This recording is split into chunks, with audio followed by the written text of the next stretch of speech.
Hello बच्चों। आज हम आप लोगों को पढ़ाएंगे बिहार बोर्ड का जो एग्ज़ाम हुआ है आपका 2025 में, उसका ये मैथ का क्वेश्चन है। ठीक है, उसके हम प्रीवियस ईयर क्वेश्चन को आज हम डिस्कस करेंगे इस क्वेश्चन पेपर का।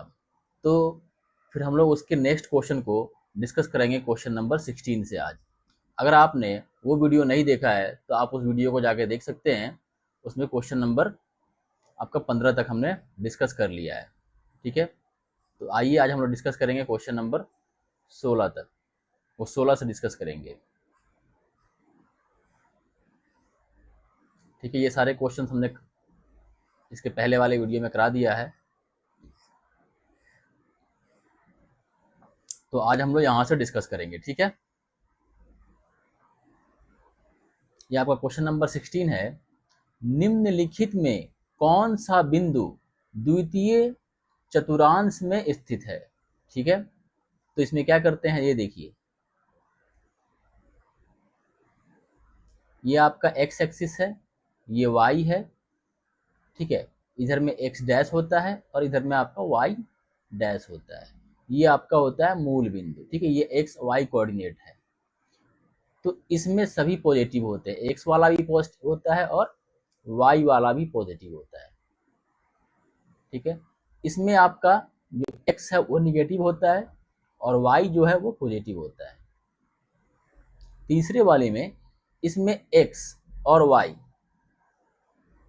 दोनों ही निगेटिव होते हैं और इसमें आपका एक्स पॉजिटिव होता है और वाई निगेटिव होता है।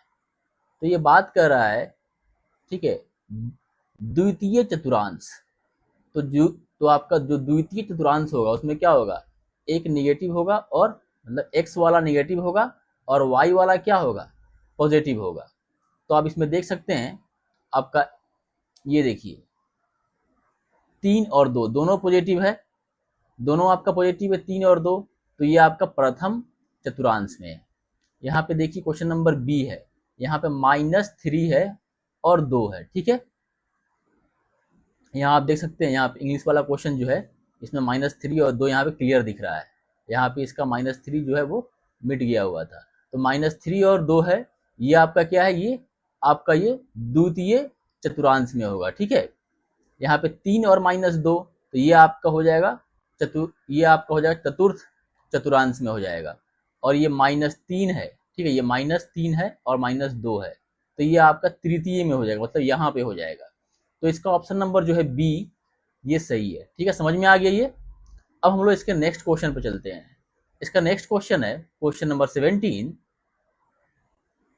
बिंदुओं 4 और -4 और 4 को मिलाने वाले रेखाखंड के मध्य बिंदु के निर्देशांक हैं। ठीक है, अब इसके मध्य बिंदु का निर्देशांक क्या है? तो देखिए मध्य बिंदु का जो ये निर्देशांक निकालने के लिए फॉर्मूला होता है, ये मान लीजिए आपको स्टार्टिंग से ही समझा देते हैं। ये आपका ए पॉइंट हो गया, ये आपका मान लीजिए ये आपका बी पॉइंट हो गया। इसका मध्य बिंदु कहीं पे ये मान लीजिए इसका पी पॉइंट होगा। अगर इसको हम लोग x1 y1 मानते हैं, ठीक है,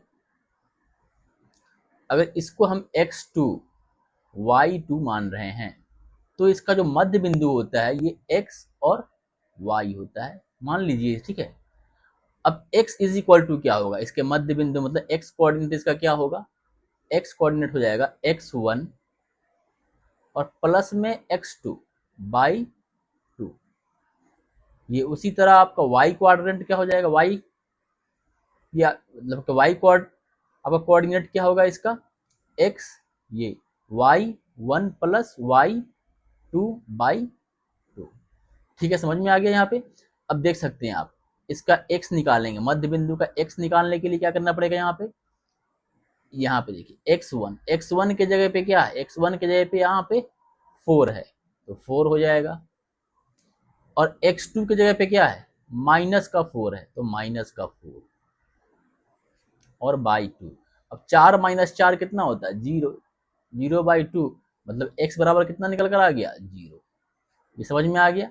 अब देखिए y कैसे निकलेगा, यहाँ पे यहाँ नीचे निकाल देते हैं y इज इक्वल टू क्या होगा, y1 प्लस y2। यहाँ देखिए फॉर्मूला है y1 कितना है आपका, माइनस का 4 है, यहाँ पे है ना माइनस का 4, तो माइनस का 4 और प्लस में क्या, यहाँ प्लस का 4 है, यहाँ पे देखिए आप y2 यहाँ है, तो ये प्लस का 4/2, तो ये कितना आ गया 4 माइनस 4, ये कितना हो जाएगा आपका, ये भी हो जाएगा 0/2, तो कितना निकल कर आ गया y बराबर 0, x भी 0 निकल के आया और y भी 0 निकल कर आया, मतलब इसका क्वाड्रेंट जो हो जाएगा, ये आपका जो कोऑर्डिनेट हो जाएगा ये 0 0, जो इसका निर्देशांक होगा, ठीक है, ये मध्य बिंदु का ये निर्देशांक होगा, वो क्या होगा 0 0 0,0। ऑप्शन नंबर बी इसका सही जवाब है। आइए क्वेश्चन नंबर, अब ये हम लोग 18 को देखते हैं।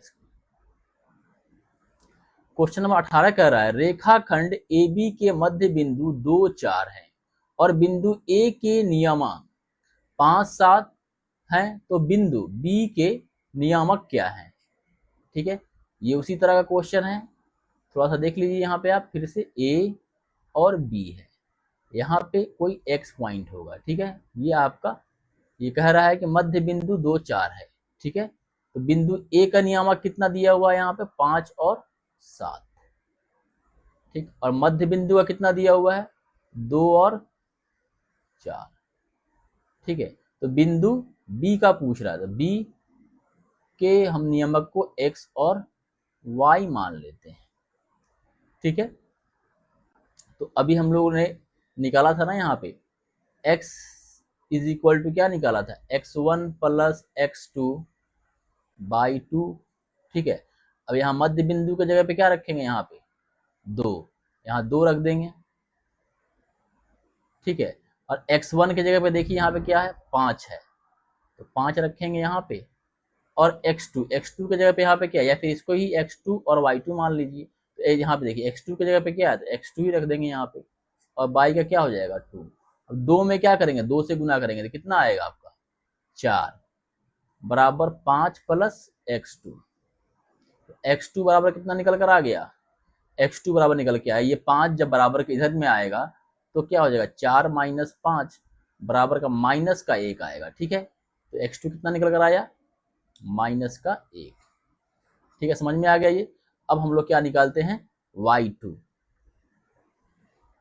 ठीक है, तो यहाँ पे क्या लिखेंगे y इज इक्वल टू क्या होता y1 प्लस y2/2 था, तो y कितना है, y दिया हुआ है यहाँ पे देखिए 4 दिया हुआ, कितना दिया हुआ है 4, यहाँ भी देख सकते हैं मध्य बिंदु कितना है 4, तो 4 लिख देंगे, और प्लस y1 कितना है यहाँ पे, y1 यहाँ पे 7 है, देखिए यहाँ 7 दिया हुआ है, तो ये 7 हो जाएगा, और y2 निकालना है, और y क्या हो जाएगा 2, ठीक है, क्योंकि मध्य बिंदु निकालने के लिए ना हमें 2 से डिवाइड करना पड़ता है, तो 4 में यहाँ 2 से गुना करेंगे तो कितना होगा 8 होगा, और यहाँ is equal to 7 plus y2, ठीक है, तो y2 इज इक्वल टू क्या आ जाएगा, y2 इज इक्वल टू 8 और माइनस 7 बराबर कितना आया 1, y2 कितना निकल कर आ गया 1 निकल कर आ गया, ठीक है, तो ये b का नियामक क्या होगा, पहले लिखते हैं x, पहले क्या लिखते हैं हम लोग x लिखते हैं, तो x कितना है हमारा,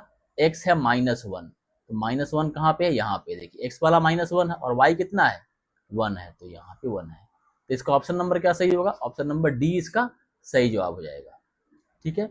अब नेक्स्ट क्वेश्चन पे चलते हैं, क्वेश्चन नंबर 19, क्वेश्चन नंबर 19 है, ठीक है, अभी सब लगातार जो क्वेश्चन आ रहा है ये आपका कोऑर्डिनेट ज्योमेट्री से आ रहा है, ठीक है, जो इसमें आपको क्या निकालना होगा, तो कोई कोई में आपका निकालना है मध्य बिंदु निकालना है, ठीक है, और मतलब इससे भी आसान क्वेश्चन होता है भुज और कोटि निकालने के लिए कहीं कहीं दे देता है, ठीक है, तो इतने आसान से मतलब कि बहुत ही आसान क्वेश्चन पूछते हैं, 4-5 क्वेश्चन इससे रहेंगे, ठीक है, जो कि काफी आसान रहेगा, तो उससे ज्यादा भी हो सकते हैं, तो ये सब फ्री का नंबर है, 5 से 7 नंबर आपको आसानी से मिल जाएगा।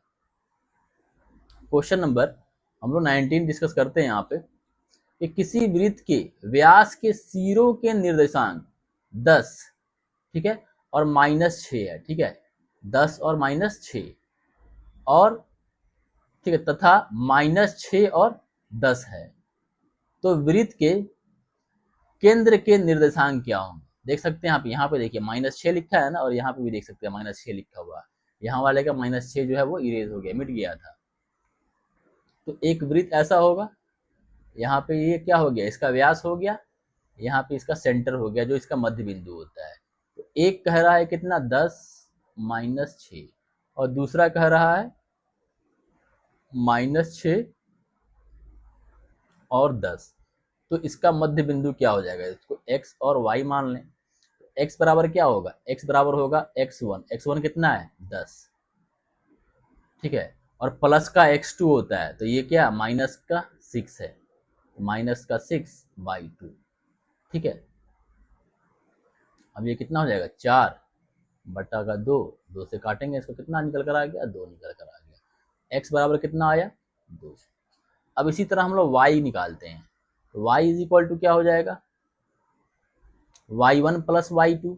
y1 कितना है यहाँ पे -6 है, देखिए -6, तो -6 और प्लस का क्या आ जाएगा 10, यहाँ देखिए 10 है प्लस का, यहाँ भी देख सकते हैं 10 है, तो प्लस का 10 बाई में 2, तो 10 में से 6 जाएगा तो 4 बचेगा बटा का 2, बराबर कितना आ गया इसका आंसर 2, ठीक है। तो x कितना निकल कर आया 2 और y कितना निकल कर आया 2, तो ऑप्शन नंबर बी इसका सही जवाब है। आइए अब हम लोग नेक्स्ट क्वेश्चन देखते हैं, क्वेश्चन नंबर इसका 20, ठीक है। क्वेश्चन नंबर 20 है, यदि किसी त्रिभुज के शीर्षों के निर्देशांक 4, 6, 0, 4 और 5, 5 हो तो त्रिभुज के केंद्रक के निर्देशांक क्या होगा। मान लीजिए कि ये एक आपका त्रिभुज है, ठीक है ना, हम पूरे इसके फॉर्मूला के साथ बता रहे हैं, चाहते तो इसका डायरेक्ट क्वेश्चन का हम आंसर भी टिक लगा देते हैं, लेकिन आपको अच्छे से समझ में आ जाए इसलिए पूरा इसका जो भी इसका बेसिक थ्योरी है उसको हम डिस्कस कर लेना है, उसके बाद आपको क्वेश्चन हम यहाँ बता रहे हैं, ठीक है। अब इसको मान लीजिए आप ये ए हो गया, ये बी हो गया और ये सी हो गया, ठीक है, ये सी हो गया, ये हो गया x1 y1, इसका हो गया, और इसको कहेंगे x2 y2, ये x3 और y3, इसका नियामक हो गया, ठीक है। तो इसका केंद्रक का अगर पूछता है ना, केंद्रक का, ठीक है, सी से डिनोट कर देंगे अगर केंद्रक का, तो सी इज इक्वल टू हो जाता है x1 + x2 + x3 बाई का 3, ये x कोऑर्डिनेट हो गया, और y कोऑर्डिनेट कितना आ जाएगा आपका y1 प्लस का y2 प्लस का y3 और बाई 3, ये आपका केंद्रक का क्या आ गया नियामक आ गया। तो आपका x वाला जो मतलब x वाला निकालने के लिए क्या करना पड़ेगा, ये तीनों को जोड़ना पड़ेगा, यहाँ 4 को 0 को और 5 को, यही x है ना, जो पहले वाला होता है ये x होता है। तो यहाँ पे क्या करेंगे हम 4 + 0 + 5 और बट्टा का क्या करेंगे 3, तो 4 और 5 9, ठीक है, 9 बट्टा का कितना हो गया 3, 3 से काटेंगे 9 को तो कितना निकल कर आ गया आपका 3, ठीक है। तो x जो निकल कर आया वो कितना आया, x जो आया वो 3 आया। उसी तरह y निकालते हैं, यहाँ पे देखिए y इज इक्वल टू ये क्या हो जाएगा आपका y1 कितना है आपका, देखिए यहाँ पे पहला है 6, दूसरा है y2 4 और तीसरा है 5, तो 6 + 4 + 5 बटा में 3, तो 6 4 10 5 15, 15 बटा 3। अब इसको काटेंगे इससे तो कितना बार में कट जाएगा 5 बार में, तो y कितना निकल कर आया 5, ठीक है। तो इसका जो होगा नियमक, जिसको कोऑर्डिनेट कहते हैं हम लोग इंग्लिश में, कितना हो जाएगा 3 और 5, 3 और 5 कहाँ पे है, तो ऑप्शन नंबर डी, ठीक है, ऑप्शन नंबर इसका डी क्या है सही है। ये आज की वीडियो में इतना ही, फिर हम लोग डिस्कस करेंगे, ठीक है, इसके नेक्स्ट वीडियो में। अगर आपको वीडियो पसंद आया है तो आप हमारे चैनल को सब्सक्राइब करें, फिर मिलते हैं हम अगली वीडियो में।